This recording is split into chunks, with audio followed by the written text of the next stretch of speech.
Muito obrigada, gente. Que privilégio estar com vocês. Eu e Isaías entramos aqui, nós ficamos admirados com sua igreja. Quantos de vocês são adolescentes? Levanta sua mão. Uau!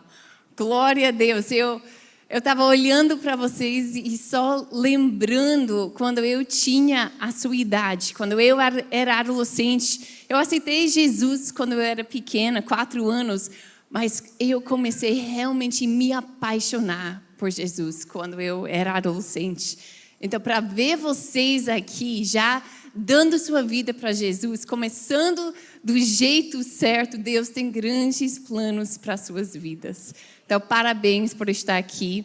Nós já declaramos que logo, logo, todas essas cadeiras vão estar cheias de adolescentes e jovens, porque Deus vai usar vocês, cada um de vocês, de trazer vários amigos. Nós temos ouvido que está começando, né, os drops dentro dos ensino médios, logo vai começar também no faculdade. Então, estamos tão empolgados de ouvir de tudo que Deus está fazendo nessa cidade.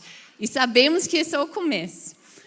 Então, hoje vamos falar um pouquinho sobre, o título vai ser Quem é seu mestre? E nós cantamos muitas músicas, né? Sempre dizendo, Deus, Senhor, meu mestre, minha vida é o seu. Mas hoje eu queria refletir um pouco com vocês, para pensar, será que realmente do jeito que eu estou vivendo, eu tenho colocado Deus como mestre da minha vida? E nós estamos nesse ano do reino imparável.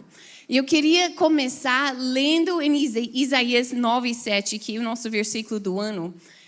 Ele estenderá o seu domínio e haverá paz sem fim sobre o trono de Davi e sobre o seu reino, estabelecido e mantido como justiça e retidão desde agora e para sempre. O zelo do Senhor dos Exércitos fará isso. Quem vai fazer isso? O Senhor dos Exércitos.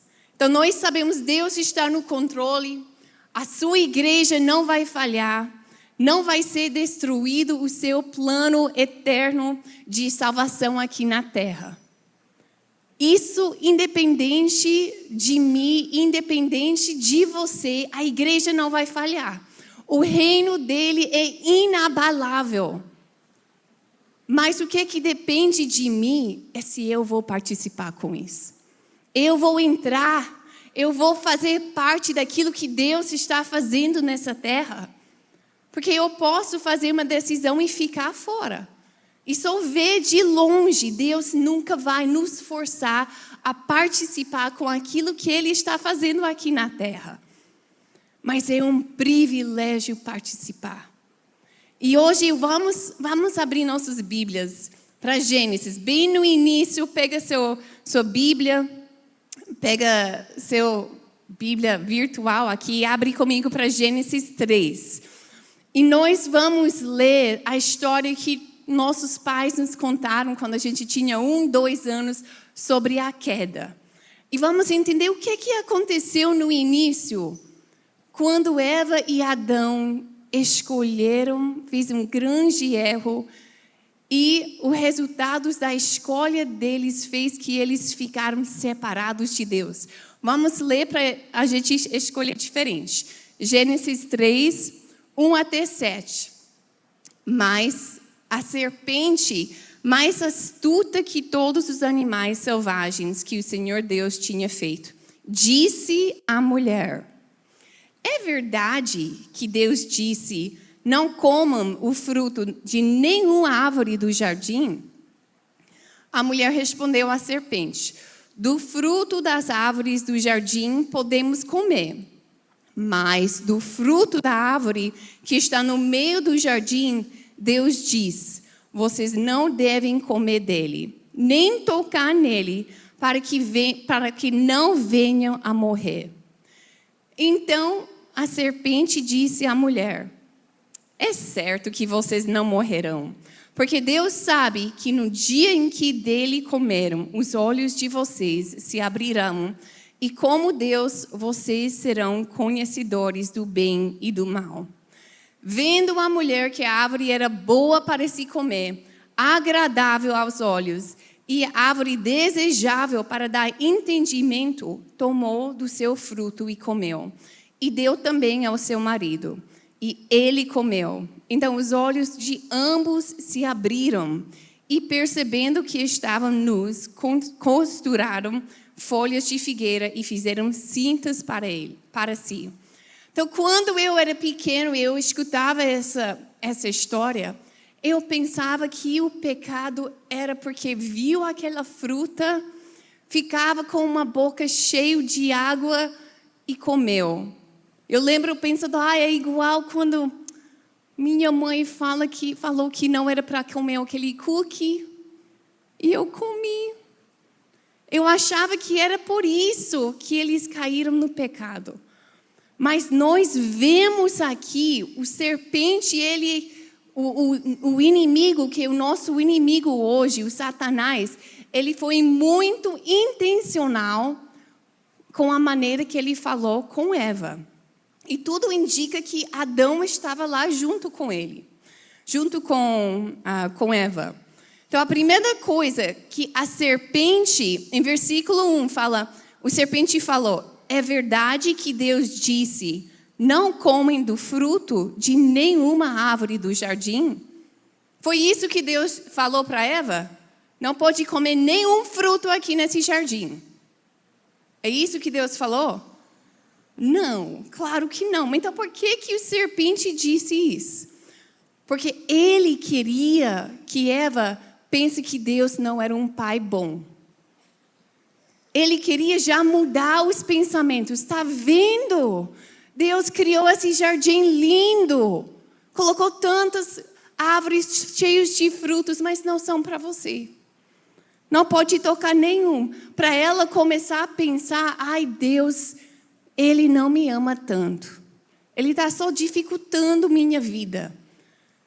E isso é a primeira coisa que o inimigo fala conosco também, quando estamos diante de uma tentação. Já vai começar a mentir para você e para mim, para que a gente pense, Deus não é tão bom. E começa a reclamar, verdade, eu queria comer tanto essa fruta, mas eu não posso. E a segunda coisa, mas graças a Deus Eva entendeu e falou, não é verdade, eu posso comer de tudo, só não essa. Ela passou essa prova. Mas qual a segunda coisa que ele falou? Versículo 4. Quando ela falou, nós vamos morrer se comermos dessa fruta. E o serpente falou, então a serpente disse à mulher, é certo que vocês não morrerão.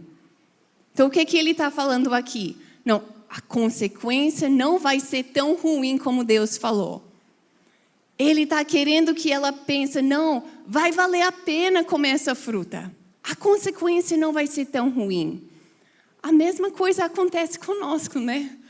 Quando estamos diante de uma tentação, a gente começa a pensar, vai valer a pena.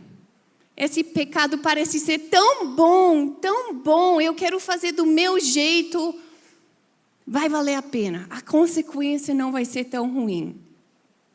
E a terceira coisa que acontece aqui, em versículo 5, faz o seguinte, porque Deus sabe que no dia em que dele comeram, os olhos de vocês se abrirão, e como Deus, vocês serão conhecedores do bem e do mal. Isso é interessante. Então, o que estava dizendo que ia acontecer?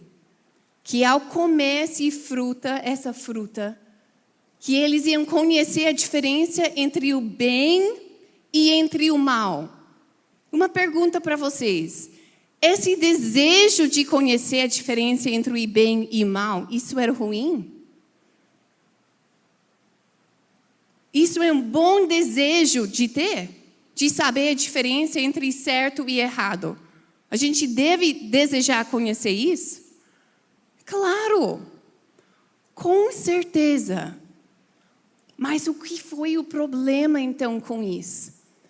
Porque quando a gente lê antes disso, nós entendemos que Deus criou um mundo. Ele criou seres humanos porque Ele queria ter relacionamento conosco.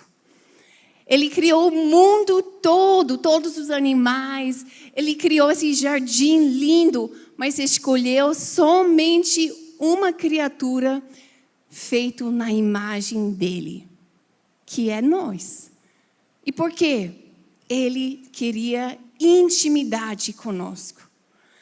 Ele queria realmente mostrar para o povo, essa aqui é verdade, essa aqui não é verdade. Então, toda tarde, Deus descia e caminhava com Eva e com Adão no jardim. E eles tinham esse relacionamento. Eu imagino que foi essas conversas. Deus ensinando para Adão e Eva, mostrando, não, meu filho, essa aqui está certo, essa aqui está errado. Deixa eu te explicar porque eu criou esses animais. Olha, deixa eu te mostrar qual é o meu plano para todos os povos, todos os seus descendentes. Então, Deus, sim, queria que eles conheciam a diferença entre mal e o que era bom. Mas Deus queria ensinar eles. E quando Adão e Eva escolheram comer essa fruta, eles estavam dizendo, eu quero conhecer sem ter intimidade com Deus. Eu quero eu quero fazer do meu jeito, eu quero estar cheio de conhecimento e tirar Deus da minha vida, tirar essa intimidade com Ele, tirar essa necessidade de confiar em Deus. E na verdade, então, era um ato de muito egoístico, eu consigo do meu jeito. E assim foi tão triste que esse relacionamento de intimidade foi quebrado. Porque eles pecaram, realmente tive que sair do jardim. E nós sabemos que depois disso, foi tão difícil. Nós estamos lendo, eu e Isaías, nós temos 3 filhos. Noah, de 14 anos, Bela, que tem 12, e nosso pequeno Kiahi, que tem 7 anos. E esse ano, em família, no nosso culto doméstico, estamos falando sobre a Bíblia toda. Então, sozinho, cada um de nós lê alguns capítulos do dia e depois nós conversamos sobre isso. Estamos, acho que no 3º, em Levítico agora, né? E é tão interessante ler a história dessas famílias. O que tem acontecido, porque não parou depois de Adão e Eva, esse desejo para os seres humanos fazer as coisas do jeito deles, em vez de depender e fazer através do poder de Deus, de desejar fazer sozinho. E aconteceu aqui no Torre de como fala? Babel? No Torre de Babel. O que eles queriam fazer? Fazer uma torre tão grande que alcançava céu. Ir para o céu, mas sem Deus. Sozinho, através do seu próprio mérito. Depois, Sara e Abrão, que Deus já tinha falado que ele ia ser o pai de multidões. Ele cansou de esperar, então o que ele fez? Sara não estava engravidando, então o que aconteceu? Vocês lembram a história? Sara pegou a escrava dela, a Hagar, e tive filho com Abraão. Ismael nasceu. Não era o filho que Deus tinha prometido.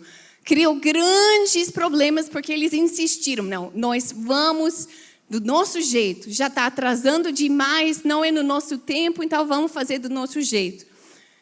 Depois disso, temos o que mais aqui? Os israelitas, eles saíram, eles estavam lá no Egito e tantas dificuldades lá nascendo escravo. Deus libertou eles através de Moisés.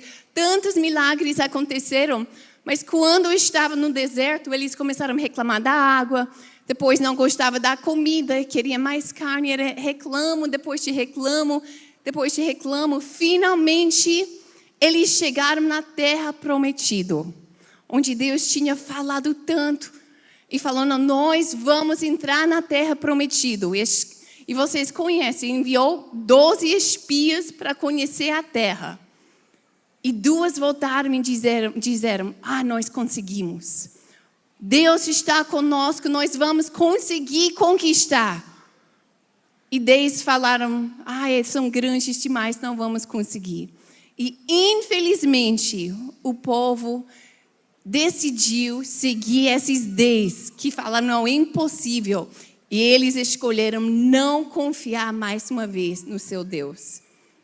E quando a gente olha nessas histórias, a gente pensa, realmente o que Deus deveria ter feito era desistir desse povo.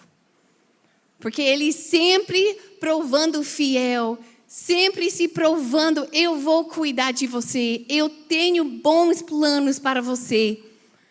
E sempre o povo escolhendo fazer do jeito dele. Mas Deus não desistiu de nós. Ele escolheu enviar o próprio filho. Nós conhecemos a história. Escolheu dar o único filho dele para morrer em nosso lugar. Porque ele nos ama tanto. E hoje nós podemos viver e ter esse relacionamento com o Espírito Santo. Mas da mesma maneira das outras pessoas, nós precisamos decidir. Mas como que nós vamos viver? Conhecendo o nosso Deus. Como que nós vamos escolher? Abre comigo para Romanos 10, 9. Romanos 10, 9, fala o seguinte. Se com a boca você confessar Jesus como Senhor e em seu coração crer que Deus ressuscitou dentre os mortos, você será o quê? Salvo. Então tem 2 coisas que a gente precisa fazer nesse versículo. Qual a primeira coisa que temos que fazer? Confessar Jesus. Confessar quer dizer o quê? É quando nós vamos num cartório e nós precisamos assinar algo dizendo que essa aqui é verdade. Nós vamos fazer uma procuração. É procuração que fala? Então, eu estou dizendo diante dos testemunhos aqui que essa aqui é verdade. Então, confessar é dizer diante dos testemunhos. Essa aqui é verdade. E o que nós temos que falar? Que Jesus é o Senhor. Mas essa palavra Senhor em português não é uma palavra muito pesada. Quando o homem é mais velho do que nós vamos chamar ele de Senhor. Mas Senhor, na linguagem original, é Kyrios. E nós temos que entender, nessa época, os romanos dominava todos os outros povos. Então, quando essa palavra Kyrios, quando alguém dizia, ele é meu Kyrios, por exemplo, alguém judeu, falava que o Kyrios dele, o senhor dele, era um certo homem, ele estava dizendo, minha vida está na mão desse homem. Porque se o senhor falava para o escravo dele, lava a louça, e a escrava decidiu não lavar, o preço ia ser a vida dela. Realmente o que esse senhor dizia precisava acontecer e do jeito que ele queria, senão ele tinha o poder de matar aquele escravo. Então, quando você chamava alguém de senhor, você estava dizendo, minha vida não é minha. Eu não vou fazer decisões para mim. Eu não vou decidir o que eu vou comer, o que eu vou vestir, onde e quando eu vou dormir, porque quem tem controle da minha vida é o meu Senhor. Kyrios significa mestre supremo. Então, quando nós estamos dizendo em Romanos 10, 9, se com a boca você confessar Jesus como Senhor, e em seu coração crê que Deus ressuscitou dentre os mortos, você será salvo. Não é só dizer a Deus, eu gosto de Deus. Não é dizer eu amo Deus, é dizer eu literalmente dou minha vida para Deus. Eu não controlo mais minha vida. Minha vida é controlada por Deus. Então, quando Ele me fala para compartilhar o testemunho com minha colega, eu não vou pensar se eu vou ou não. Eu vou simplesmente obedecer. Se Ele me envia para outro país, eu vou. Se Ele me fala para dar uma quantidade de dinheiro, eu vou fazer. Se Ele me fala para liderar um life group ou discipular alguém, eu vou fazer. Porque Ele é meu Senhor. Eu não sou o Senhor da minha própria vida. E isso é algo muito sério. Porque hoje é algo até lindo dizer eu sou cristã. Eu amo a Deus. Isso é lindo. Qualquer um fala isso. Mas não é qualquer um que fala que Deus é o Senhor e realmente vive assim. E isso é nosso desafio. Se nós queremos participar nesse reino inabalável, temos que ser filhos e filhas obedientes. Deus está procurando filhos obedientes. E isso me lembra duas histórias eu queria contar rapidinho para vocês.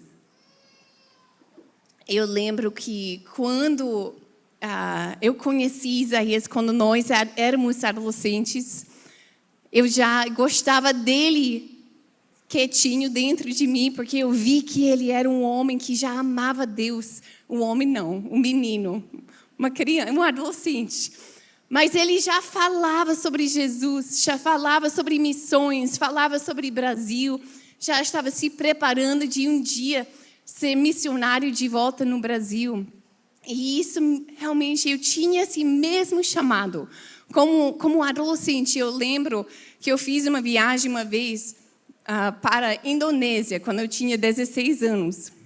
Porque eu tinha sentido esse chamado para missões. E eu pensei, não, eu vou fazer essa viagem para ver como é, para Deus confirmar esse chamado na minha vida. E depois de voltar, eu estava num culto como essa. E o pastor pediu todo mundo que quer realmente entregar a sua vida. Não é tipo uma entrega pela primeira vez, mas quer entregar todas as suas decisões. Dizer para Deus, Deus, aqui é minha vida, toma, faça o que você quiser com ela. Eu lembro meu coração batendo tão forte. Eu fui lá na frente chorando, dizendo, Deus, aqui é minha vida. Se o Senhor quer me levar para a África, estou aqui. O que o Senhor quer que eu faça, aqui me toma. Eu quero ser usado por Ti. E anos depois, eu fiz enfermagem para me preparar por isso. Eu e Isaías casamos, que ele tinha esse mesmo chamado. E nós estávamos nos Estados Unidos nos preparando para voltar para o Brasil. Para ele voltar, para mim ia ser a primeira vez. E durante esse tempo, meus pais eram missionários no Japão e minha mãe começou a adoecer. Eu lembro, ela ligou para mim um dia dizendo, Nicole, hoje eu não consegui dormir. Estou sentindo tanto ansiedade, alguma coisa está errado. E com o tempo, ela começou a ter o anseio de crise de ansiedade e depressão. Ela precisou voltar para os Estados Unidos. Ela morava perto de nós e eu pensei, Deus, como que eu vou sair de perto da minha mãe se ela está desse jeito? E eu lembro um dia Isaías falou, Nicole, eu sei que que Deus nos chamou para o Brasil, mas você precisa ter essa convicção e entender de Deus a hora certa, porque eu não vou forçar você a fazer nada. Ele falou, ore sobre isso. Então eu comecei a orar. E na mesma hora Deus confirmou, não, daqui 2 meses é o tempo que eu separei para vocês mudar para o Brasil. Então, aquele mesmo dia, nós compramos as passagens. E era 2 semanas antes da nossa grande mudança. E meu pai me ligou e disse: Nicole, sua mãe tentou tirar a própria vida hoje. Ela está internada no hospital mental. Vem, visita ela. E eu lembro pensando: Deus, o que está acontecendo? Eu estou dando minha vida e isso acontece. E o inimigo mentia para mim, dizendo: essa aqui é sua culpa, Nicole.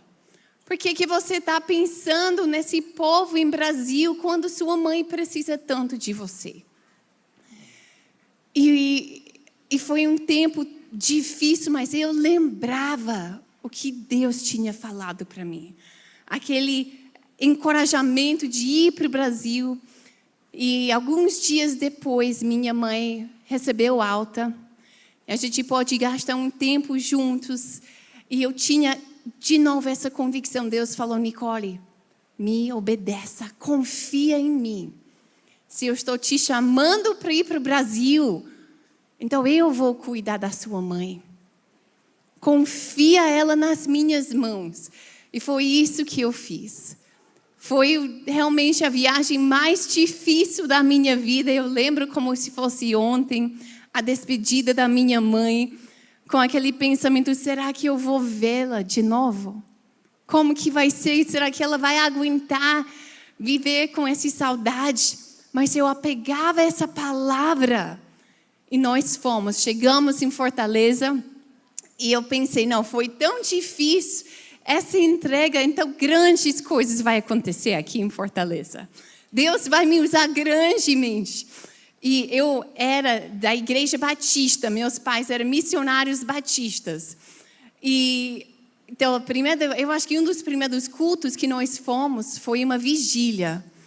E na ida para a vigília eu pensei: será que eles vão orar em línguas? Eu nunca tinha ouvido ninguém orar em línguas antes. E eu estava com um pouquinho de medo, sabe? E nós entramos lá e logo eu pensei: Deus, eu nem sei. Essa aqui é línguas ou português? Para mim é a mesma coisa. Mas a ficha caiu para mim. Como que eu vou ser usada aqui se nem a língua eu falo? Eu andava os primeiros meses assim. Sorria para todo lado, porque não sabia como falar nada. Eu estudava muito português, mas o início para mim foi difícil. Eu lembro um dia, eu pensei: não, então eu não posso discipular, não posso liderar life group. O líder do life group nosso era o primo, o Paulinho, o primo do Isaías. Eu lembro uma vez, tinha naquela época a Paz News, então você dava os avisos. Então, a primeira vez que ele pediu para mim fazer algo, ele só falou: Nicole, leia Paz News. Posso contar? E eu falei: sim, tá bom. O próximo dia ligava e Paulinho: não, eu não consigo. É difícil, eu não vou conseguir. Ele falou: não, tudo bem. Então, depois eu me sentia péssima. Pensei: eu sou uma missionária totalmente inútil, Deus. Quando minha mãe está precisando de mim, meus amigos estão querendo me de volta. E aos poucos, eu permiti uma raiz de amargura entrar no meu coração. Eu comecei a comparar a minha vida nos Estados Unidos, que era confortável, que realmente eu conhecia como as coisas funcionavam, com a minha vida em Fortaleza. E todas as vezes que algo era diferente ou difícil para mim, ou fora do meu controle, eu reclamava. Não para fora, mas para dentro. E perguntava tanto: mas Deus, por quê? Por que eu estou vivendo isso? Um dia eu decidi, já que eu não posso pregar e nem fazer nada tão importante, pelo menos uma boa dona de casa eu vou ser. Então eu fui sozinha pela primeira vez para fazer compras, para fazer aquele jantar e o bolo delicioso. E eu voltei e comecei a preparar e percebi: essa aqui não é farinha não, é maisena. Nem um bolo eu consigo fazer aqui, Deus! E eu lembro um dia, nós tínhamos trazido dos Estados Unidos uma grande caixa cheia de coisas especiais. Roupa minha quando eu era criança, fotos do nosso casamento, e tinha guardado lá fora. E a gente tinha um problema com ratos na nossa casa. Então a gente colocou venenos, todos os ratos, graças a Deus, foi embora. Mas esse dia eu queria uma foto, então eu fui lá, abri a caixa e encheu a casa, o quintal, com o cheiro de morte. Eu pensei, o que é isso? Dentro dessa, porque era uma caixa plástica, sabe? Não tinha nenhum buraco. E eu comecei a pegar as coisas e de repente eu vi vários ratos, esqueleto praticamente de ratos mortos. E eu quase vomitava e, Deus, o que é isso? As lágrimas começavam a descer no meu rosto. E eu comecei a reclamar. Perguntei ao Espírito Santo, o que eu estou fazendo aqui? Se eu estivesse na minha casa, nos Estados Unidos, isso nunca aconteceu comigo antes. Eu não consigo morar junto com os ratos. Com esse calor, eu comecei a desabafar. E naquele lugar, o Espírito Santo começou a falar comigo. E ele me lembrava daquela entrega que eu tinha feito como adolescente. E ele falou, Nicole, lembra aquele dia quando você entregou a sua vida completamente para mim? Você disse que você ia para qualquer lugar. Você faria qualquer coisa. Que você ia me obedecer em tudo. E ele disse, você fez essas coisas. Mas no seu coração, você não tem me obedecido. Você tem reclamado. E você tem desejado as coisas do seu jeito. Quando que você vai me permitir controlar a sua vida? Eu sei o que é bom para você. Então foi lá naquele lugar, eu e os ratos juntos, eu ajoelhei e eu comecei a pedir perdão. Deus, me perdoe. Me ajude a enxergar a minha vida através do seu olhar. Me ajude, Senhor, eu quero viver para fora e para dentro para ti. E ele me lembrou do Provérbios 3, 5 e 6, que fala o seguinte: confie no Senhor de todo o seu coração e não se apoie no seu próprio entendimento. Reconheça o Senhor em todos os seus caminhos e Ele endireitará as suas veredas. E Gálatas 2:20 que fala, fui crucificado com Cristo. Assim não sou eu quem vive, mas Cristo vive em mim. A vida que agora vivo no corpo, vivo-a pela fé no Filho de Deus que me amou e se entregou por mim. E algo tão grande aconteceu naquele dia. E foi algumas semanas ou meses depois, foi meu aniversário. E antes desse encontro com o Espírito Santo, uma das coisas que eu tinha mais pedido era amigos. E eu olhava na igreja, eu pensei, impossível Deus conseguir amigos que eu possa realmente ter aquela conexão de coração, por causa da dificuldade da língua e tantas outras coisas. E depois daquele dia, eu comecei a enxergar minha vida de uma maneira tão diferente. E foi meu aniversário, e elas fizeram uma festa de surpresa para mim. Eu lembro, eu e o bolo, eu olhava e eu comecei a chorar. Porque Deus falou, Nicole, essa aqui é sua família. Essa aqui, elas são suas discípulas, mas são suas amigas. É por elas que você está aqui.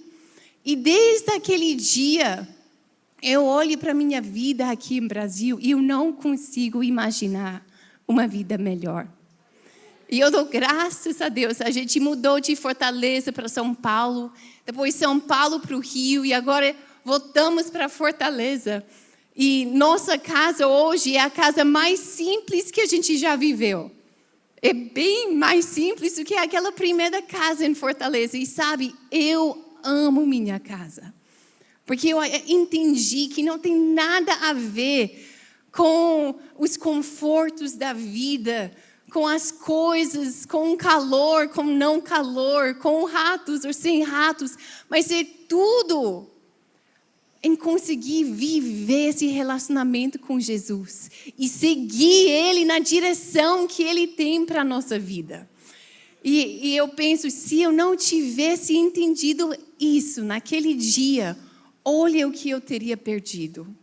Porque esses últimos 16 anos na minha vida em Brasil têm sido, de longe, os melhores anos da minha vida. E um tempo depois desse encontro, nós voltamos para os Estados Unidos. E eu lembro, depois de uma semana, eu falei para Isaías, Isaías, vamos voltar para casa? Essa viagem está demorando demais, eu estou com tanto saudade de Brasil, tanto saudade dos nossos discípulos, da comida brasileira, da nossa casa. E eu entendi, Deus realmente, Ele tem o melhor para nós. Sim, precisamos sacrificar e dar nossa vida, e não é fácil. Mas a vida, a aventura que Ele tem para mim e para você, é muito melhor do que nós podemos imaginar. Mas, primeiro, precisa sim de uma entrega. Isso é meu desafio para vocês hoje. Vamos ficar em pé rapidinho aqui.